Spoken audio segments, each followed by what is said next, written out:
Are you seeing this? This is a level creator created by Rareware themselves for use in Banjo-Kazooie and Banjo-Tooie. It actually existed within a special version of the game, allowing them to adjust the game from within the game itself, which allowed for rapid iteration and trying out different things. They could affect the lighting as well. It was a really cool tool that we didn't even know existed until now, thanks to a new deep dive by Evercade, who just put out a trailer for their upcoming dual pack of Banjo-Kazooie and Banjo-Tooie, showing off new features of the game. Now, this itself, though as cool as it is not actually included in the game itself. I actually asked for clarification in the comments, to which one of the developers here responded to me saying, this was the original level creator and dev tools we managed to find and reconstruct. No one knew it still existed. We restored it for both Banjo-Kazooie and Banjo-Tooie for preservation.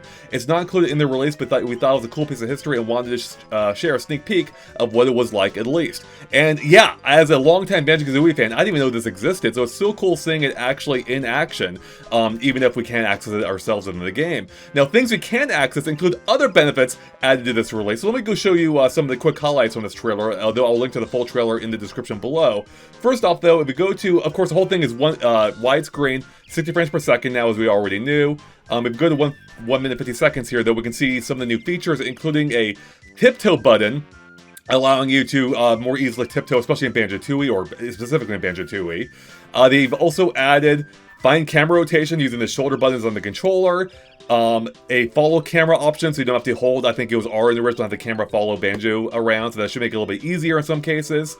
But my favorite option is coming up here in a second. You can also invert the camera. Fine aiming mode. I was playing Banjo-Tooie not too long ago, and aiming was very difficult in the original release, so this looks a lot better with the fine aim turned on. They're also restoring a cut feature from the original game, being the ability to quickly return to Grunty's lair from the pause screen, rather than having to return to the start of the level where you'd find the portal or the entrance in the level. So that's going to be a nice improvement. You can also skip cutscenes now, which, especially in Banjo-Tooie's case, will be quite nice, as they could be a bit lengthy. I would never skip Banjo-Kazooie's cutscenes, though. They're also refining the gameplay, as they're teasing here.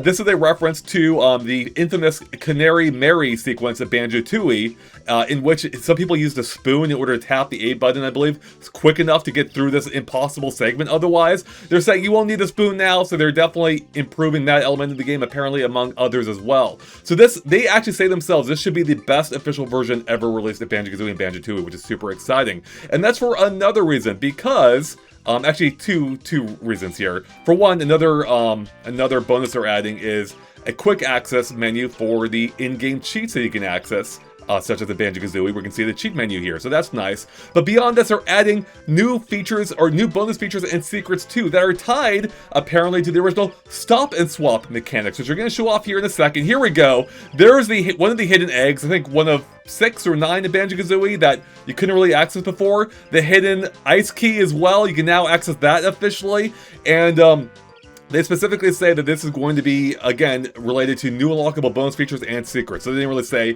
what that is. So yeah, this game seems to have it all, or games I should say, but it does come out one cartridge, both Banjo-Kazooie and Banjo-Tooie for Evercade devices, specifically on October 30th at the price of $29.99, and as a huge Banjo-Kazooie fan, I am excited for what appears to be the definitive version of these games. They have said themselves that this is not being emulated, it is a port that went back to the original 64-bit code that they are updating to be better than ever in these new releases. So I can't wait. We'll hopefully cover this on the channel more in the future. And yeah, with that, thanks for watching, everyone.